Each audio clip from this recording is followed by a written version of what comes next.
Jai Gurudev, everyone, and welcome to this another episode of summary of Yoga Vasishtha book. In this week, if you remember, we are going to see what has happened between the pages 2nd of June to 9th of June. And there are two wonderful stories which are going to take our understanding and knowledge more deepen into the different level of existence altogether.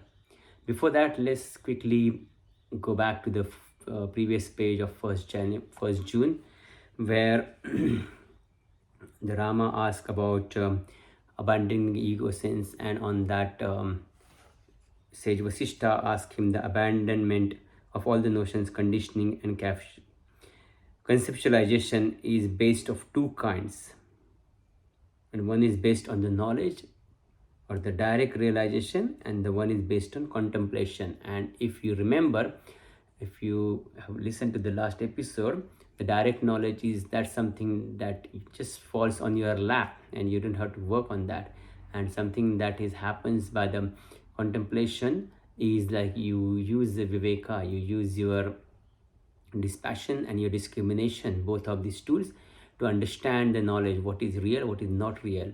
That subject object duality starts diminishing, and then you start settling down and you start going close to the truth. So continuing to that, the next page, the Vasishtha says, the desire that arises in the course of one's natural function, devoid of craving, is that of the liberated sage. So see, understand again now, the desire that arises. So he is not saying that the desires will not arise in liberated sage. The thoughts will not arise in liberated stage. We generally hold on to the concepts that when my mind will not have any thoughts, then I will start getting liberated, or I will get liberated. Once I will be liberated, I will not have any thoughts. That is not the case.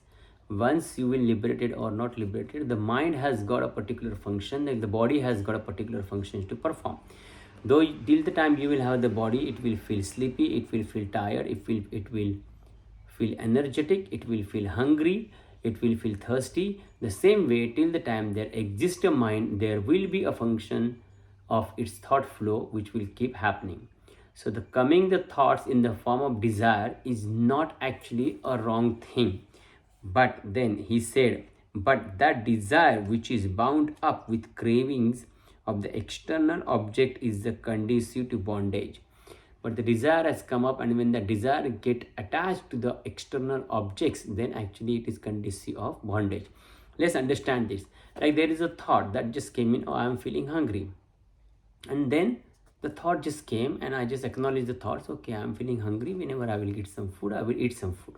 And all of a sudden somebody offered me a food, somebody gave me a food, or it happened like, I cooked myself, I checked it, and all food came in front of me and I ate that food. The desire arise and the desire got fulfilled. Now the desire arise, oh, I'm hungry, and then the craving attached to that, but I want to eat only a particular type of food right now. I don't want to eat bread, I want to eat only rice. I don't want to eat rice, I want to eat only Mexican. I don't want to eat Mexican, I want to eat only Chinese. I don't want to eat Chinese, I want to eat only Indian. When you attach that object to that desire, and when you're still thinking about that, and when you don't get that particular thing, then all this drama starts in the mind that I'm not getting my desire and craving fulfilled. So next time I have to work hard and make it fulfilled. I'm hungry, I want food, I'm getting food. The whole circle is finished. I'm hungry, I want food, and it has to be a particular cuisine. I'm not getting that cuisine, I'm not satisfied. So that craving will keep me going on and on and on and on again till the time I will experience that particular cuisine. During that particular period also, you dream and you imagine so many things about this, that if you get that particular desire and craving fulfilled also, the unsatisfaction happens there, because we are imagine and we are dream so much about that till the time that happened and the desire has arisen, that the mind can go unlimited on craving for that, but the body has got the limitations, the world has got the limitations. You cannot satisfy that unlimited craving that has arisen in the mind. So this is how the bondage starts, and this is how we keep going on and around and around and around. That which is affected by the contact with the external object is a craving conducive to bondage that we talked about. And that desire which existed even before the contact of the object exists even now as well. So right now also there is a desire inside me. I'm going to get hungry, I'm going to get thirsty, I'm going to get tired, I need to have sleep, I need to have rest, I need to have some other physical needs, some mental needs. All those desires are going to be there. All the desires are going to be there. They are always there, and they will come on the surface of the body and mind when the right time will come, when the right thing will, natural thing will happen according to the mind and body, the way it's happening. And then so there is nothing to worry about. It's not just arising at that particular time. When it's not arising, then also it is there in certain form inside us, and we cannot get rid of that. It is natural, therefore sorrowless and free from impurity. That desire which exists now also, and it is natural, and therefore sorrowless and free from impurity. So you should become yourself free from impurity. So whatever is causing that craving and desire, you should keep yourself away from that. And such a desire is regarded by the wise as a free from bondage. So if the desire is coming inside you, I want to sleep, and then that is getting fulfilled and you are sleeping. I want to sleep, but I want my bed in a particular way. I want to sleep in this particular room. I want to have this particular thing. And then you are not getting that particular thing for your own pleasure. Now understand this, own pleasure. There are particular things we are doing as a part of our routine because that is making us sleep better, making us recover better. That is different. Now we are talking about something different. I think let's take an example of food. Food is better, like you want to eat something and then the desire has come.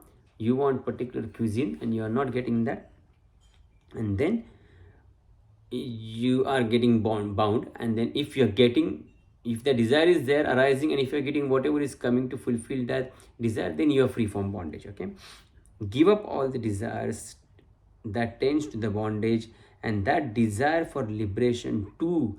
And then he said the desire for the liberation is also desire. You want to be free, that is also desire. And now the cravings will get attached. If I will be free, I will do this. If I will be free, I will do that. I will change the world, I will change everybody, I will change the people around me, I will share this knowledge with them. And you just go on tossing. So then he said 4 types of feelings arise in the heart of the man. That I am the body born from my parents, that you are living on the level of the body. I am the subtle atomic principle different from my body. So means there is something inside me, energy in the form of mind, beyond mind, intellect and all that. I can feel that sometimes my energy is uplifted, sometimes my energy is not uplifted. And you feel that. So that's the second thing. I am the eternal principle in all diverse perishable objects of the world. That I am that subtlest principle inside me, which is there in everything, which is there in my enemy, which is there in my friend, which is there in the wild people, wild animals, which is there into the pets, which is there into the plants which are giving the good fruits and vegetables. It is there into the plants which are giving poisonous fruits and vegetables. So that subtler principle is devoid of good and bad, right and wrong, and it is there across everything.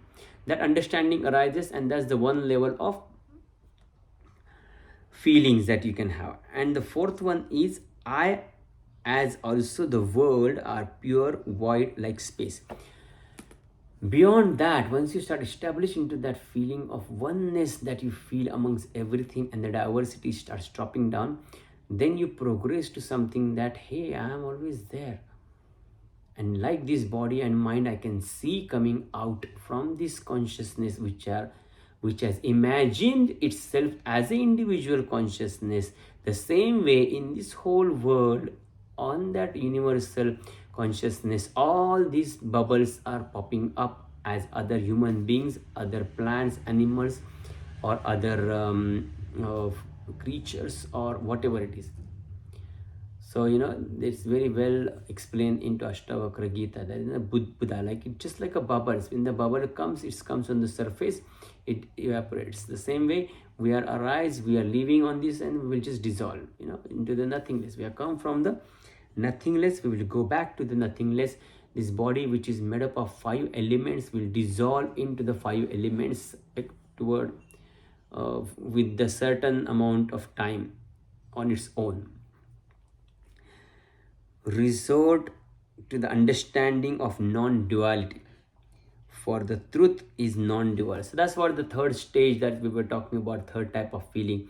Everything is just one, everything is just strongly interconnected with each other. He's just saying about that action involves duality and hence functions is apparent duality.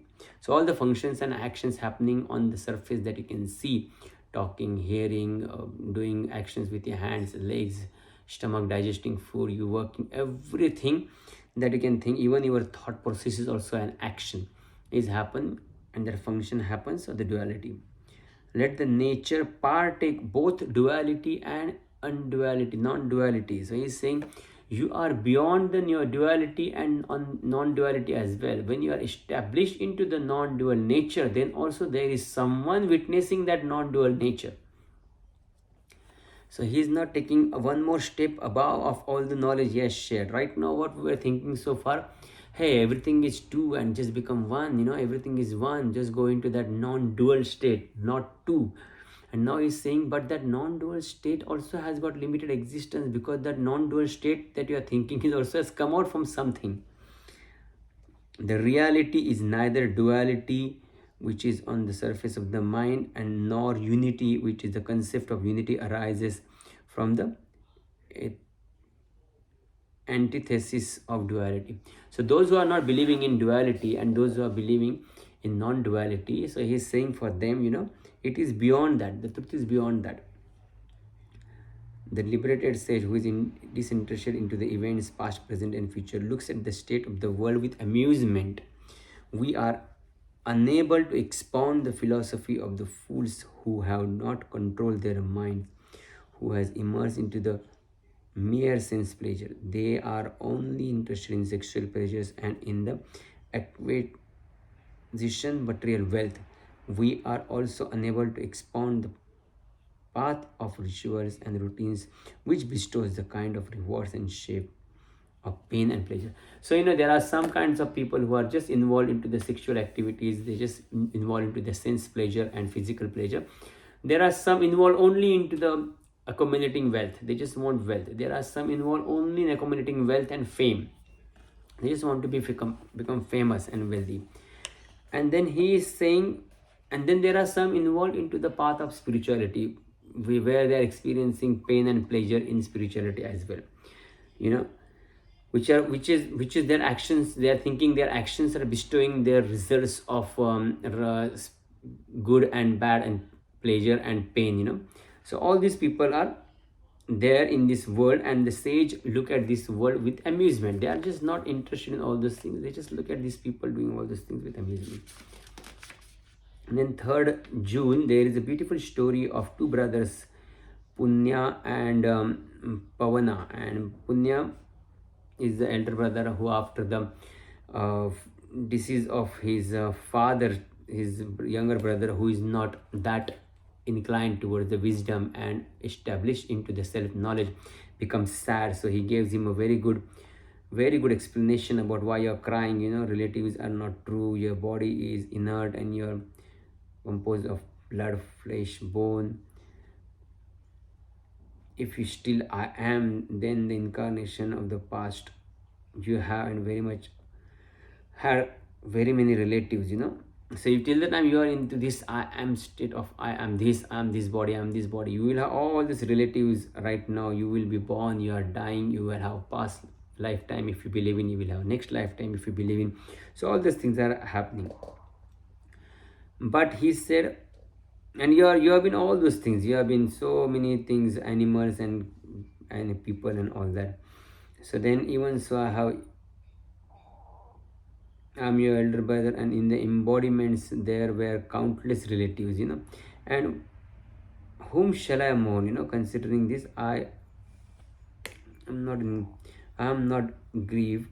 Abandon the notions of the world which arises in the mind, that I am, that I, and you are no unhappiness. You have no unhappiness, you have no birth, you have no father, you have no mother, you have nothing. The sages perceive the middle path. You see what is at the moment, and they are at peace. They are established into the witness consciousness. So the witness consciousness level he is taking now, which is beyond, he is saying, duality and non-duality. Craving is the root of all the sorrows, he is saying to the Rama now. Again and again, the same disgusting pleasures are experienced and the same acts are repeated in day after day in this world. How it is that even a wise man is not ashamed of these? So he's questioning that, so many things are happening again and again and again and again, and we're not learning from that, because everybody has got their own journey. You cannot live the journey that your father and mother has started and left in between. You have to take your own experience. Somebody tells us as a child, don't put your finger into the candle light because you will burn. Now, when did you realize that if you put a finger into the burning candle or burning something, then it will burn? Only after when you put your finger in. Before that, there was no experience. So before that, there was no understanding of that particular burning sensation. The same way, in the spirituality path, in the good path, in the wise, becoming wise path also, because you don't have understanding, other person is telling you, do this, and this will help you. You will not understand. You will be living your own journey to understand. And when I'm pointing at you, then you should be able to consider this for the other people around you as well. Whether they are your relatives, they are your family members, or they are your friends. Everybody is walking their own journey, own path. They are aware of it, they are not aware of it. 90 to 95% people you will see, they are not aware of it. Only one is there, and that is the supreme light. Now there is my son in this thing, then he is going to tell a story. He is going to share a story about Bali and Virokana. Virokana is the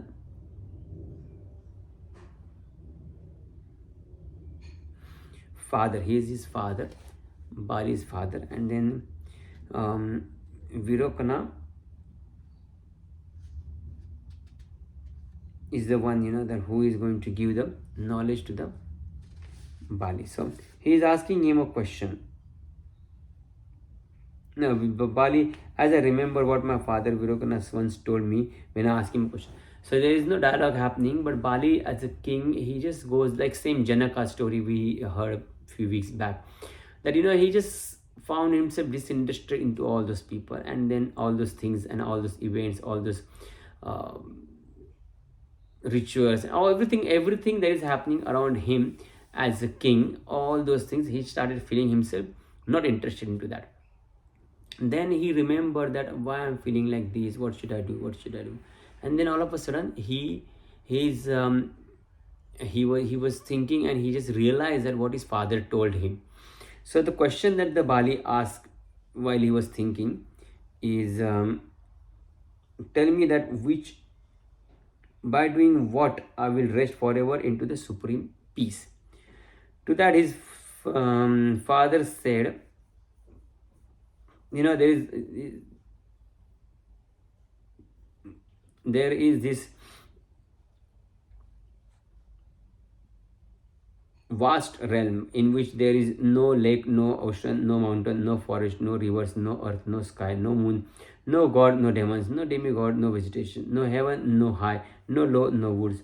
There is nothing there basically, and only one thing is there, that there is a supreme light. He is omnipotent, omnipresent, and he is all, and he remains silent and inactive. Now, prompted by him means he is called the king. His minister does everything. So there is a king which is omnipresent, omnipotent, and he is like a light, and he remains silent and inactive. As if he's inactive, and he's got a minister. That minister does everything. Now he goes ahead and he tells everything that what the minister does. The minister, all the gods and demons put together also cannot challenge this minister. The minister can only be defeated by his master, the king. And the minister arises, the three world arises as manifestation. Then if he is conquered, then all the three worlds and everything in this world is conquered. If he is not conquered, then nothing is conquered. Even if you know you are conquered, this that is in this world or that is in this world. So he is telling that there is a minister, and this minister is very much doing everything for the king. He is everywhere, and because of this, all this duality is formed. Now, then the Bali asked, how this powerful minister is conquered? Then the king said, then the father said to Virokana said to him, once the king is seen, then the minister get conquered automatically. And when the minister is under one's control, the king is seen automatically. So either you get the minister in control, you will see the king, or you will see the king, then you will get the minister in control. Until the king is seen, the minister is not really conquered, and until the minister is conquered, the king is not seen. Therefore, one's intelligent practice has to be simultaneously two-folded. One, behold the king, and the second, to subdue the minister. By the intense self-effort and the study practice, you can gain both. Now, I shall now make you make all this explicit to you. The region I have referred is a state of liberation, which is end of all the sorrows. Now, the king there is a self who transcends all the realms and state of consciousness. So there is a consciousness. Consciousness is the same thing that is conscious, something that is Satchit Ananda, something that is truth. It is there. It is there. You can feel it. You can experience it just by becoming aware of that. I am the deep step inside you. You will start experiencing that consciousness. If you happen to be lucky, and if you let go of this hold of this individual consciousness which is attached to the body, not the individual consciousness, that's not the right word to put it, the consciousness which is attached to the body and attached to this mind, to this name, to this form, and if you are able to drop that, then you will go into the field of infinite consciousness. Okay, now there is something still witnessing this infinite consciousness. There is something who is still aware of this infinite consciousness being there, which is the unity you can feel with everybody else, the basic substratum and the subtlest of the layer of all these beings. So one who is experiencing this beyond that level is called self, which is the supreme, highest supreme self, or Parabrahman, or I like to refer it as the absolute. No? So that has been referred as a king. And now this consciousness on which all the activities is happening is referred as a mind as well, and as a minister as well. So mind is not separate from the consciousness. With consciousness, when it gets conceptualized, it is become mind. We saw that before. Consciousness, when it gets attracted towards the object, then it becomes mind. Then the thought starts in the... And to fulfillment of those objects and the concepts, you need this body. Okay, mind is just sitting there along with the consciousness and just thinking that let me go to the XYZ place. You will not be. You have to lift up this body, you have to work hard and do all these actions, and then you will take your body there. This is how it takes place. So the minister is that which is moving and doing all the things for the king. Without the king, the minister is not there. Now go back and revisit and think what he said. Take the minister in control and the king will be seen, or see the king first and the minister will automatically come in control. So once you realize the truth which is beyond your mind and consciousness and individual consciousness, infinite consciousness, then you realize, oh my goodness, that this is nothing. This is like the consciousness is nothing. The consciousness is moving and doing all its actions, and everything is happening on the realm of consciousness. But I'm much beyond. I'm actually not active, not inactive. I'm just there. I'm completely silent. Again, that I is not there. I'm just referring for you to understand. But again, when you realize that state, you cannot fathom, or you cannot understand, you cannot say anything about that state. All these sages, saints, masters, gurus who has realized that state, they not been able to express anything from that state. To express, you have to come one step out of that into the infinite consciousness level and use this body and mind to express yourself. So you are actually completely immersed in that, but a portion of that you want to come forward in order to express this and tell it to the people. That's why the words they use are not always correct, and they will have the same meaning for you, or if you will get realized tomorrow, you will use the same meanings. You will be using different words and different meanings. Only by the right excursion can the dispassion be attained. There is no other means. People talk about the divine grace and faith. There is no other means, People talk about divine grace and faith, but in this world, we pursue the body, not the God. When people speak of God, they imply what is inevitable, what is beyond their control, or even and events of natural order. Even so, whatever brings about the total equanimity and cessation of the joy and sorrow is also referred as a divine grace. Divine grace, natural order, and the right self excursion are referred as the same truth. The distinction is due to the wrong perception and energy. So there is nothing different between all those things. The natural order that is happening now, the trees are coming up, the leaves are falling down, seasons are coming, seasons are going, flowers are coming, fruits are coming, fruits falling down, the seeds, because of the seeds, a new tree is coming up. This is all happening naturally on its own. Either we can call it as a natural order, we can see, oh my goodness, look at the grace, everything is just happening. Or you can just say it is the right self excursion of the tree to manifest into something, and to get rid of that manifestation and manifest into something else. You can say anything. That is the play of words. So now, after hearing all these things, now he again said, Virokana again said, whatever the mind conceives through the right self expression comes to be in its fruition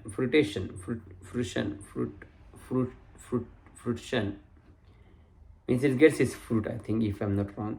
When the mind is apparent such fruition, that there is experience of joy and pleasure. So when mind is doing some action, and the action results you are seen as a fruit of the action, and then it is attached to the experience of joy, etc.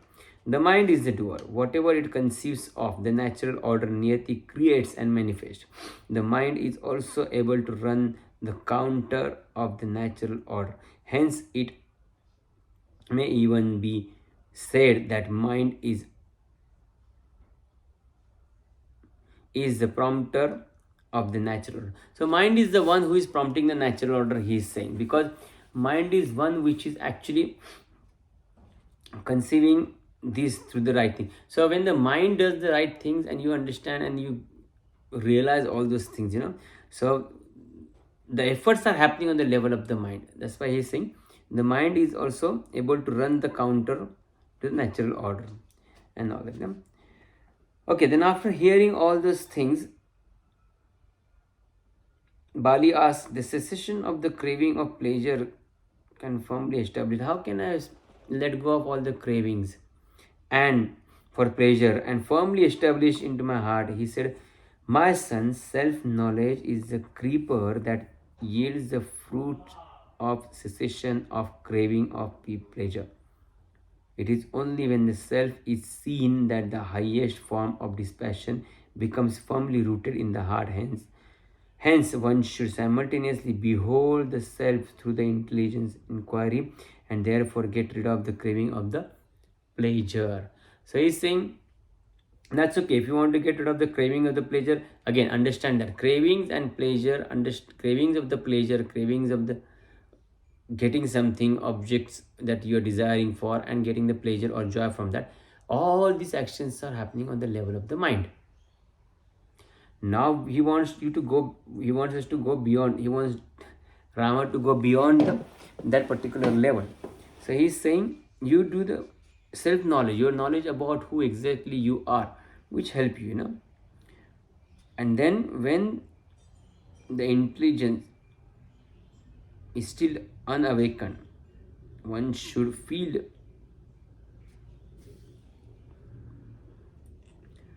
two quarters of the. So now he is telling something very interesting, He is saying something very interesting. when the intelligence is still unawakened, when the intelligence is still awakened, fill the two quarters of the mind with the enjoyment of the pleasure, one with the study of the scripture and other with the service to the guru. So he said your mind has got four quarters. Suppose you want to do four activities, 25% each in a day, or in your life, or whatever it is. Whatever you do in your life, we'll do it in your year, we'll do it in your week, and we'll do it in your week, in a day. So whatever you will do every day will be the replica of that. For 7 days is a week, replica of that for the 30 days, 28 days will be the month, and if you keep doing that, you will keep doing that for the years. So he said, if you are not if your intelligence is not unawakened, then out of these four quarters, 2 quarters you should, 50% of your mind should be working towards the pleasure and pain. 25% should be devoted to the guru, and 25% should be study of the scriptures. Okay, now one part is the study of the scriptures and one part is to the guru. When it's partially awakened, 2 part is given over for the guru. So he said, then 2 part given to the guru, 1 part is for the pleasure and 1 part is for the study of the scripture. And when it is fully awakened, then 2 parts devoted to the service of the guru and 2 parts devoted to the study of the scriptures. So there is no place for the pleasure and seeking pleasure and all that. So that's what he is saying, that if your mind is in the 4 quarters and if you're using pleasure as 2 quarters, then start reducing that. Start understanding the truth. Again, it doesn't mean you should stop enjoying the life. It doesn't mean that you should not have your likes and dislikes and all that. You should have, but you should not get attached to that. You should not get swayed away with that. Yes, I like eating hot food, but if I will not get hot food, if it will get some cold food, that doesn't mean I will be tossed out. I like things in a particular way, but if I will not get those things in a particular way, I should not feel anger, frustration, all the sadness inside me. That's what he's saying. Virokana continued after that, that educate the mind with the purifying knowledge and nourish it with the inner transformation brought about the study of the scripture. So with the study of the scripture, the inner transformation will happen, and then you educate your mind by purifying the knowledge, and that knowledge which is done, purified knowledge will done, you educate your mind with all those things. You educate your mind for this knowledge which is gained by the study of the scriptures with inner transformation. And these two, self realization and cessation of the cravings, should be proceed hand in hand. Don't please think again, I'm repeating and saying that once I will get liberated, all the cravings will drop. No, you have to simultaneously work on this path. Okay, whatever study of the scriptures, whatever understanding I'm getting to know me, to get this self-knowledge, at the same time, if I can look at my cravings, if I can look at my desires which are objectified, I have to just keep dropping them. I have to just keep leaving them. True dispassion does not arise in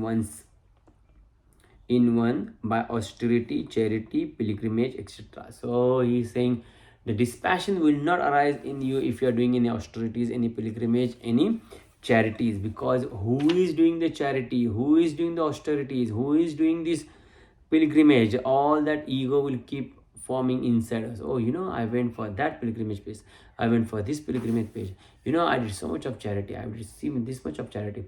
Even if you will not tell this to anyone, somewhere back in your mind, in the subtler thought form, it will always be there.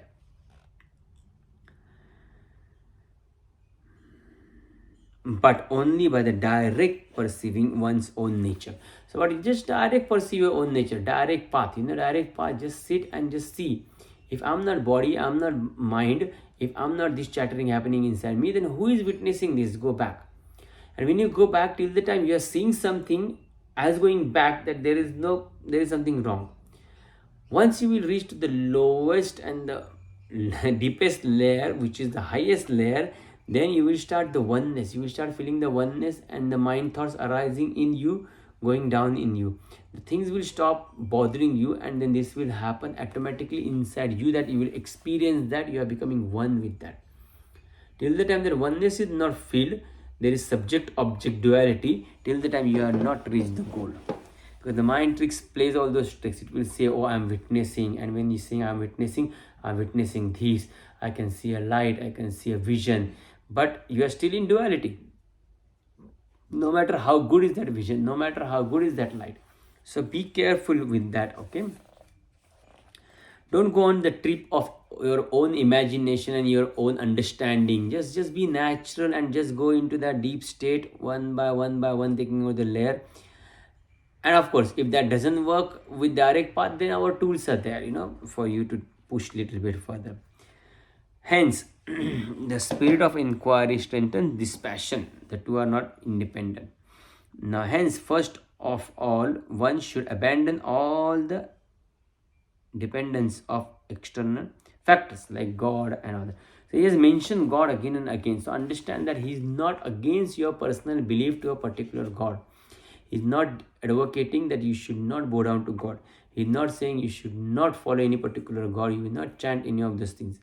He is saying stop depending on that particular object outside for your self-realization. It is not whom you pray, it is the process of praying.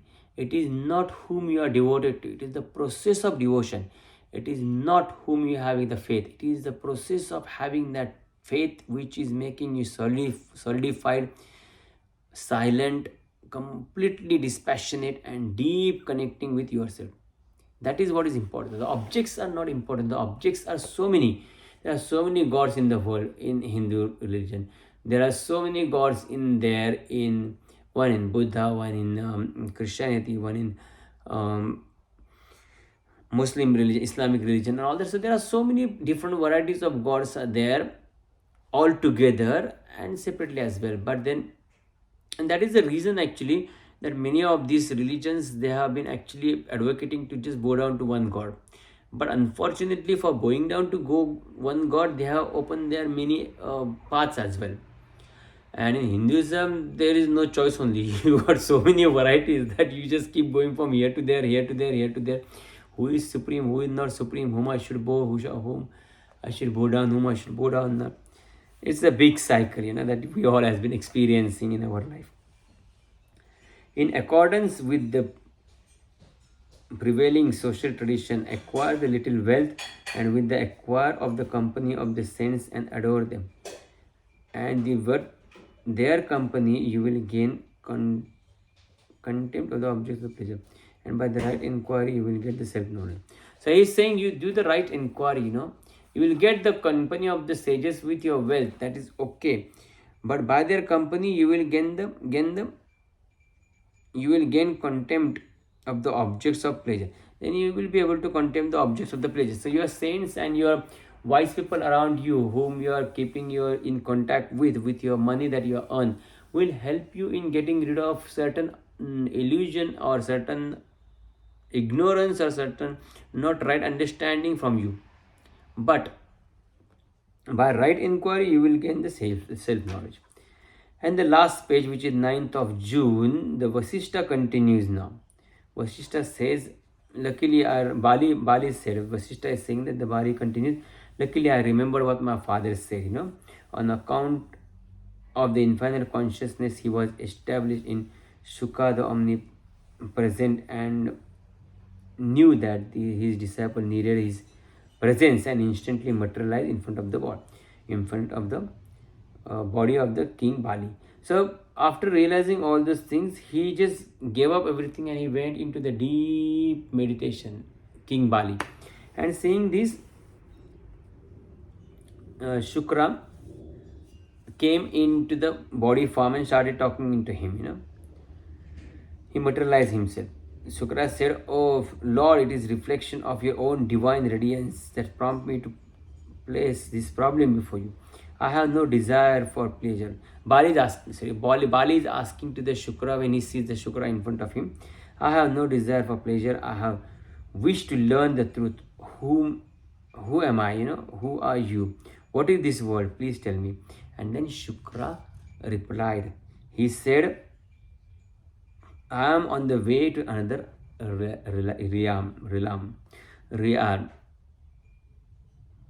realm. So I shall give you few words to quintessence of wisdom. Consciousness alone exists. Now listen to these words of the Shukra. Consciousness alone exists. Consciousness alone is all this. All this is filled with consciousness. You, all this world are but consciousness. If you have, if you are humble and sincere, you will gain everything from what I said. If not, an attempt of further explanation will be like pouring the obliteration into the heap of ashes. So I think everything is consciousness. You, me, I, we are not separate. We are all just there, one consciousness. If you get this, that's okay. If you don't get this, then there is no point in explaining to me. After Shukla Lex, Bali reflected on this. So we guys are lucky, he's giving the explanation about that. He has not left us on that as well, that everything is consciousness. He says, surely all that is consciousness and there is not else. If consciousness did not recognize a mountain, there will not be a mountain. Consciousness itself is all this. It is indeed on account of their consciousness that I am able to come into the contact with the objects and experience them, and not because of the body itself. Since the consciousness exists one without the second, who is my friend and who is my enemy? I am eternal. Consciousness is not name, it is the word. It has no name. It is just a word. It has no meaning, no name. It's just a word. They are said to explain this reality to us. The eternal subject, free from the object and predicate. That consciousness in which the cravings of the experience have ceased. You can see once you establish into that state that the cravings of the aversion, cravings of the object is ceasing. They are not arising into that. You are just letting it go easily. Movement of the energy in one substance is neither loss or gain. When consciousness alone is everything, thoughts or its expansion do not make that consciousness expand or contract. Though you feel the world is moving, there are so many activities happening, there are so many people born, there are so many people dying, there are so many animals are there living, but all these movements are happening, and because of the in one substance, but consciousness alone is everything. Thoughts and its expansion do not make what consciousness expand and contract. Hence, I shall continue to be active till I reach to the absolute quintessence of the self. So he said, once you realize the truth, then what is that for you? Don't go mad like that. Oh, I realize. Just calm down. Just keep doing your normal activities spontaneously the way you have been doing. The world has been there, world will be there, and world is there. So you are not going to make a big change and difference into this world by doing all this drama. Just be natural. If somebody comes, ask you a question, you know your answer. Somebody asks you, what is this reality? You tell them whatever is your understanding and all that. After this, Bali remained firmly established in the supreme state with the mind in which all movements of thought has ceased, like a lamp in a windless place. Thus he lived for a considerable time. So again, he is not going to get free from his death or becoming immortal and all that. He is going to drop the body and is going to dissolve into the infinite consciousness, which is going to get dissolved into the absolute. So all these things is naturally going to happen. What is going to help you with that? That you are swaying in those pleasure and pain experience, right and wrong experience, joy and unhappy experience. That is all going to stop. You are just going to be relaxed with yourself, and you are just going to keep doing all the activities the way it's happening, the way naturally spontaneously your answers come out, the way naturally spontaneously the actions happening. And that is what you will observe actually into the enlightened masters. That is why it is very difficult to predict their nature, because they don't know spontaneously, they're just doing the things. So this is what we finished now, 2nd of June to 9th of June. I'm sure you will like this and you will enjoy the story of the Bali and his father Virokana, and before that the story of Punya and Pavana. However, stories are different, knowledge is different. See how what you understand, what you can implement.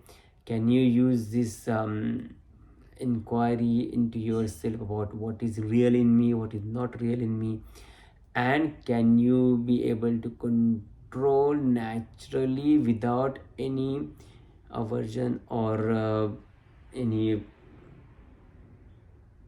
pushing or any persistence, the natural way of dropping the cravings and not getting attached to the cravings. So on that note, we will end here. Jai Gurudev. Bye.